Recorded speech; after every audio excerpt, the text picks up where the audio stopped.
जय हिंद साथियों, स्वागत है आपका self study classes with Sumit Jain YouTube channel में। दोस्तों आज का वीडियो स्टार्ट हो चुका है, तो सभी लोग वीडियो को लाइक करेंगे और वीडियो को शेयर भी करना है, ठीक है। और दोस्तों आज हम पढ़ने वाले हैं तुलसीदास जी के संबंध में बहुत ही महत्वपूर्ण कथन। एक कथन आपका हर परीक्षा में पूछा जाता है तुलसीदास जी के संबंध में। हजारी प्रसाद द्विवेदी ने क्या कथन कहा, तुलसीदास को क्या कहा, रामचंद्र शुक्ल ने क्या कहा, ये चीजें आज हम ट्रिक से पढ़ने वाले हैं, ठीक है। तो दोस्तों वीडियो को पूरा देखना और वीडियो को लाइक अवश्य करना। और ये व्हाट्सअप नंबर दिया है तो आप व्हाट्सअप ग्रुप से भी जुड़ सकते हैं, ठीक है। स्टार्ट करते हैं दोस्तों आज का ये वीडियो। आज का दोस्तों आपका है कि तुलसीदास को कलिकाल का वाल्मीकि किसने कहा है। अब दोस्तों 2 सेकंड आपको दिए जाते हैं और आपको उत्तर का चयन करना है कि तुलसीदास को कलिकाल का वाल्मीकि किसने कहा है। और मैं आपको बता दूं दोस्तों कि अपन बोलते ना कि काल आ गया है, काल आ जाए और मुझे उठा ले, है ना। तो कहां से आता है काल, कहां से आता है, नीचे से आता है कि नभ से आता है। बोले सर नभ से आता है, तो कलिकाल का वाल्मीकि कौन बोलेगा, कौन बोलेगा। काल आता है नभ से, तो कलिकाल का वाल्मीकि कौन ने बोला, नाभादास। नभ से बनेगा आपका नाभादास, याद रख लेना। इनकी एक श्रेष्ठ रचना है भक्तमाल, ठीक है, नाभादास जी की।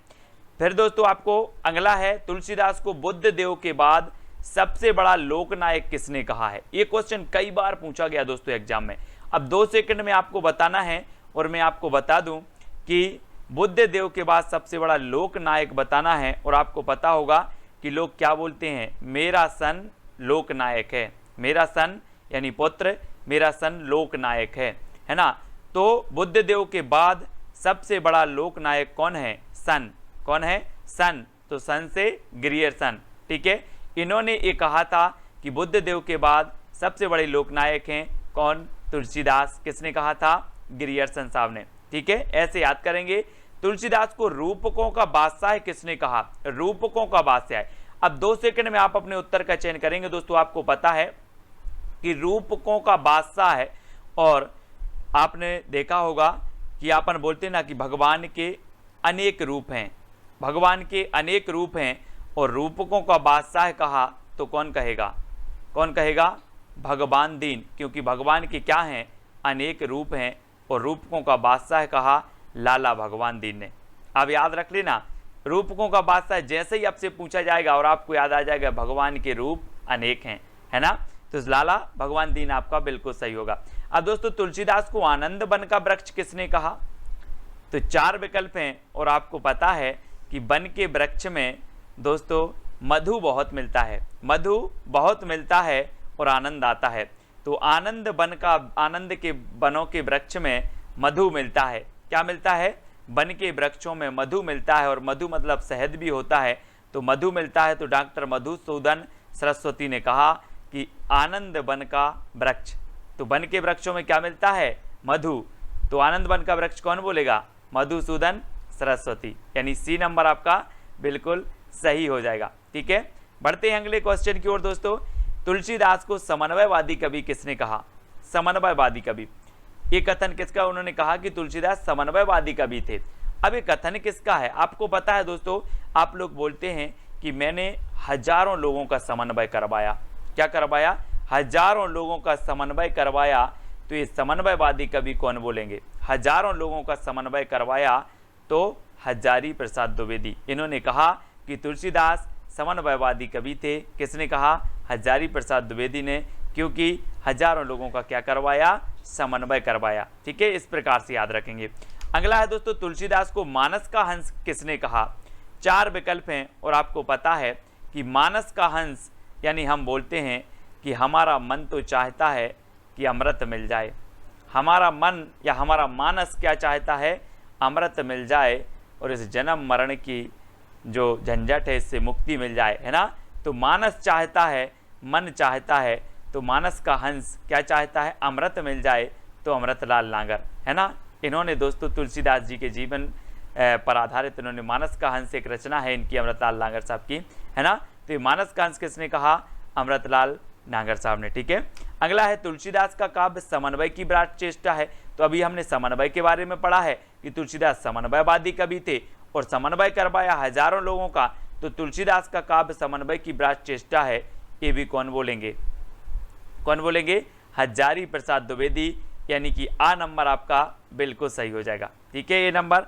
फिर अगला क्वेश्चन है, तुलसीदास भारतीय जनता के प्रतिनिधि कवि थे। अब ये चीज बताना दोस्तों, आपने पढ़ा होगा कि जनता की चित्तवृत्तियों है ना का जो भक्ति काल के उदय के बारे में जो रामचंद्र शुक्ल ने कहा है, और जनता के जो प्रतिनिधि थे वो कौन थे? आपने देखा होगा, रामायण भी आपने देखी।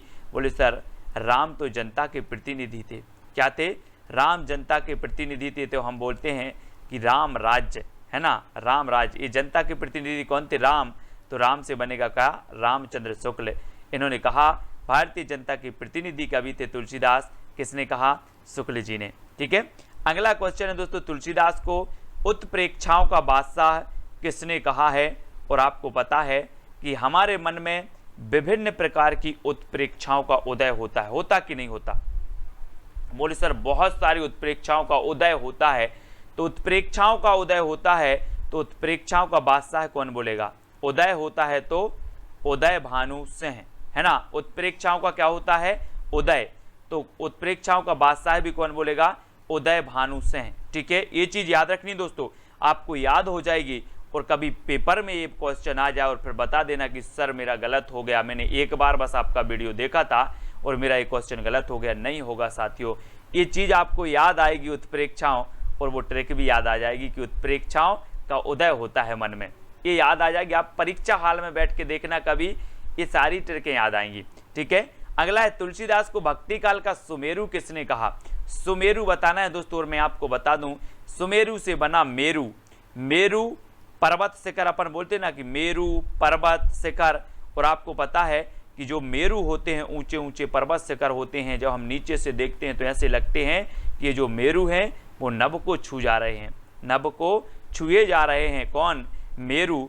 तो सुमेरु, मेरु से बनेगा सुमेरु, नभ को छुए जा रहे हैं। तो सुमेरु कौन बोलेगा? नभ को से बनेगा नाभा दास। भक्ति काल का सुमेरु कहा है, कलिकाल का कवि कहा है नाभा दास जी ने। ठीक है, तो 7 नंबर याद रख लेना। बोले सर काल भी नभ से आता है और सुमेरु भी ऐसे लगते हैं कि जैसे नभ को छुए जा रहे हों। तो नभ से नाभा दास, यानी 7 नंबर आपका बिल्कुल सही होगा। ठीक है, तुलसीदास भारतवर्ष के लोक नायक हैं। भारतवर्ष के लोक नायक हैं, ये आपको बताना है। और बोले ये हम नहीं कह रहे, दुनिया कह रही। ये हम नहीं कह रहे, दुनिया कह रही। भारतवर्ष के लोक नायक हैं कौन? तुलसीदास। दुनिया कह रही मतलब हजारों लोग कह रहे, है ना। क्या कह रहे हैं? बोले सर भारतवर्ष के, तुलसीदास भारतवर्ष के लोक नायक हैं, ये हम नहीं कह रहे, दुनिया कह रही। ठीक है, तो दुनिया कह रही मतलब हजारों लोग बोल रहे। तो हजारी प्रसाद द्विवेदी, इसको याद रख लेना। लेकिन बुद्ध देव के बाद जो लोकनायक हैं वो किसने कहा है? वो ग्रियर्सन ने कहा। ठीक है, लोकनायक। तो लोकनायक में कंफ्यूज नहीं होना। यहाँ भारतवर्ष की बात आई है, भारतवर्ष में हजारों लोग हैं, इसलिए भारतवर्ष के लोकनायक कौन है? हजारों लोग हैं। तो हजारी प्रसाद द्विवेदी ने ये कथन कहा था। ठीक है, अगला है, तुलसीदास को अकबर से भी महान एवं अपने युग का महान पुरुष किसने कहा? अकबर से भी महान और अपने युग का महान पुरुष किसने कहा? बहुत बढ़िया बात की है, और इस बात को आप स्मृति में बैठा लेना। काय में बैठा लाना? स्मृति में बैठा लेना। तो स्मृति से क्या होगा? स्मित। बोले सर स्मित ने कहा है कि तुलसीदास को अकबर से भी महान एवं अपने युग का जो है महान पुरुष कहा है। किसने? स्मित साहब ने, यानी बी नंबर आपका बिल्कुल सही हो जाएगा। ठीक है, उस युग में किसी को तुलसी के समान सूक्ष्म दर्शनी और सार ग्रहणी दृष्टि नहीं मिली थी। अब देखना दोस्तों, सूक्ष्म दर्शनी और सार ग्रहणी, ऐसी सार ग्रहणी दृष्टि कि जो हजारों कोसों तक देख सकती थी। क्या देख सकती थी?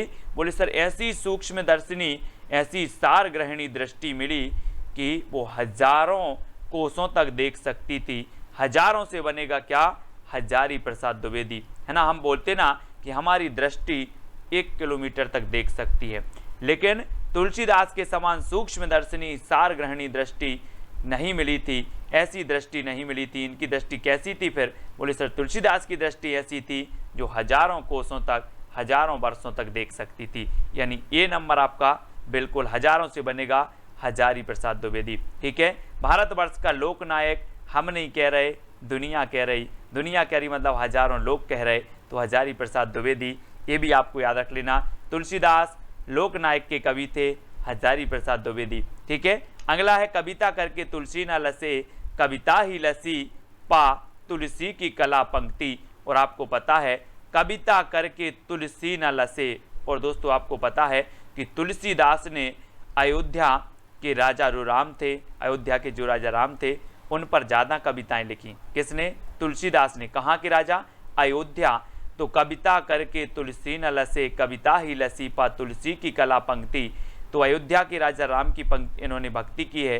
तो अयोध्या सिंह उपाध्याय हरिऔध, अयोध्या सिंह उपाध्याय हरिऔध की ये पंक्ति है, बहुत ही बढ़िया। इन्होंने कहा कि कविता करके तुलसी न लसे, कविता ही लसी पा तुलसी की कला पंक्ति। ठीक है, अगला है तुलसीदास को जातीय जागरण का कवि किसने कहा? दोस्तों अब यहाँ पर 4 विकल्प हैं आपके, और जातीय जागरण का कवि हजारी प्रसाद द्विवेदी, अयोध्या सिंह उपाध्याय हरिऔध, रामविलास शर्मा या फिर ग्रियर्सन।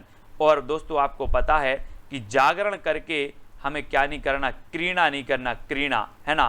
क्या नहीं करना? क्रीड़ा। विलास मतलब होता है क्रीड़ा, और हमें जागरण करके क्रीड़ा नहीं करना है, विलास नहीं करना है। ठीक है, तो जातीय जागरण का कवि विलास से बनेगा रामविलास शर्मा, इन्होंने जातीय जागरण का कवि कहा है, ये चीज आपको याद रखनी। ठीक है, अगला है यह एक कवि ही हिंदी को प्रौढ़ साहित्यिक भाषा सिद्ध करने के लिए काफी है, इनकी वाणी की पहुंच मनुष्य के सारे भावों व्यवहारों तक है। ये कथन किसका है? हजारी प्रसाद द्विवेदी का, अयोध्या सिंह उपाध्याय हरिऔध का, शुक्ल जी का या फिर ग्रियर्सन का। अब इतना लंबा चौड़ा कथन कौन बोल सकता है? कौन बोलेगा? रामचंद्र शुक्ल जी। इन्होंने तुलसीदास जी के बारे में लिखा कि यह एक ही कवि हिंदी को प्रौढ़ साहित्यिक भाषा सिद्ध करने के लिए काफी है, इनकी वाणी की पहुंच मनुष्य के सारे भावों व्यवहारों तक है। ये कथन है रामचंद्र शुक्ल जी का, यानी सा नंबर आपका बिल्कुल सही हो जाएगा। ठीक है, अगला है दोस्तों तुलसी को अनुप्रास का बादशाह किसने कहा है? अब 4 विकल्प है अनुप्रास का बादशाह, और अनुप्रास की बात आती है तो हम बोलते हैं कि सर जहां पर लगातार एक से अधिक बार अगर एक ही वर्ण आता है तो क्या होता है? अनुप्रास अलंकार होता है। एक ही वर्ण आता है और हम यहाँ पर क्या कर दे रहे हैं? यहाँ पर लिख दे रहे हैं राम राम। अब एक ही वर्ण आ रहा है, एक ही वर्ण आ रहा है लगातार, राम राम राम, एक ही वर्ण आ रहा है, तो राम से बनेगा रामचंद्र शुक्ल, है ना? और अनुप्रास की हमने परिभाषा जान ली पहले कि अगर एक ही वर्ण आए लगातार तो अनुप्रास अलंकार आपका हो जाता है। ठीक है, बार बार वर्णों की, एक ही वर्णों की बार बार आवृत्ति हो तो, है ना? तो ये अनुप्रास का बादशाह है कहा है रामचंद्र शुक्ल जी ने। ठीक है, ये भी आपको याद रखनी है। फिर दोस्तों तुलसी की भाषा पुरानी बैसवाड़ी है, ये कथन किसका है? बताना है। और ये बैसवाड़ी, पुरानी बैसवाड़ी जो कहा है वो कहा है अंग्रेज भाषा वैज्ञानिक बिम्स ने। किसने कहा है? बिम्स ने कहा है ना? ये चीज़ भी आपको याद रख लेना है। अब ये अंग्रेज भाषा वैज्ञानिक थे, अब इनको क्या समझ में आई कि बैसवाड़ी थी कि कैसी थी? इन्होंने कहा कि तुलसी की भाषा पुरानी बैसवाड़ी थी, है ना? बैसवाड़ी किसने? अंग्रेज भाषा वैज्ञानिक बिम्स ने। इस प्रकार से सा नंबर आपका बिल्कुल सही हो जाएगा। ठीक है, अगला है तुलसीदास हिंदी काव्य गगन के सूर और चंद्र हैं, ये किसने कहा है? तुलसीदास हिंदी काव्य गगन के सूर और चंद्र हैं, ये कौन बोलेगा दोस्तों? आपको पता है ये कथन, ये जो है ये पूछा भी गया है कि तुलसीदास हिंदी काव्य गगन के सूर और चंद्र हैं, और ये कथन है किसका? शुक्ल जी का, रामचंद्र शुक्ल, यानी कि सी नंबर आपका बिल्कुल सही हो जाएगा। तो दोस्तों तुलसीदास जी के जो कथन हैं, तुलसीदास से संबंधित जो कथन हैं वो हमेशा परीक्षाओं में पूछे जाते हैं, और आज हमने आपको याद करवाने का प्रयास किया है। हो सकता है मेरी ट्रिक आपको अच्छी ना लगे, लेकिन आपको मैंने जो नॉलेज दिया है, जो प्रश्न आपको दिए हैं, है ना, वो बहुत इंपॉर्टेंट हैं, आपको याद करना है। आप पढ़ कर के समझ जाते हैं, पढ़ कर के याद आपको हो जाता है तो बढ़िया है, नहीं हो पाता ट्रिक से होता तो ट्रिक से याद करें। मेरा उद्देश्य ये नहीं कि आप ट्रिक से ही करें, जैसे आपको होता है वैसे आप करें। मैं तो बताता हूँ कि जो मेरे छात्र हैं जिनको ट्रिक से याद होता है वो ग्रहण करते जाएं, है ना, और वीडियो को सभी लोग लाइक करते जाएं। और दोस्तों आपका आज का जो चैलेंज प्रश्न है कि भंवर गीत की रचनाकार कौन है? अब दोस्तों ये रचना पूछी भी गई है भंवर गीत, है ना। अभी तक आपने भ्रमर गीत पढ़ा होगा, अब ये भंवर गीत कहाँ से आ गई बोले सर? तो भंवर गीत की रचनाकार कौन है? कमेंट में सभी लोगों को लिखना है। केशवदास, नंददास, कुंभनदास या फिर सूरदास, आप सभी लोग कमेंट में लिखेंगे। और जो भी साथी दोस्तों वीडियो को लाइक नहीं किया है वो लाइक जरूर किया करें, है ना। और IAS स्टडी ट्रिक, ये दोस्तों अपना क्या है, यूट्यूब चैनल है, इस पर भी आपको जुड़ना है, ठीक है। और व्हाट्सअप नंबर है आपका कौन सा, 9098609291, ये व्हाट्सअप नंबर है, तो इस व्हाट्सअप नंबर से भी आपको जुड़ना है, ठीक है। तो सभी लोग वीडियो को लाइक करेंगे, शेयर करेंगे। आज के वीडियो के लिए बस इतना ही। जय हिंद।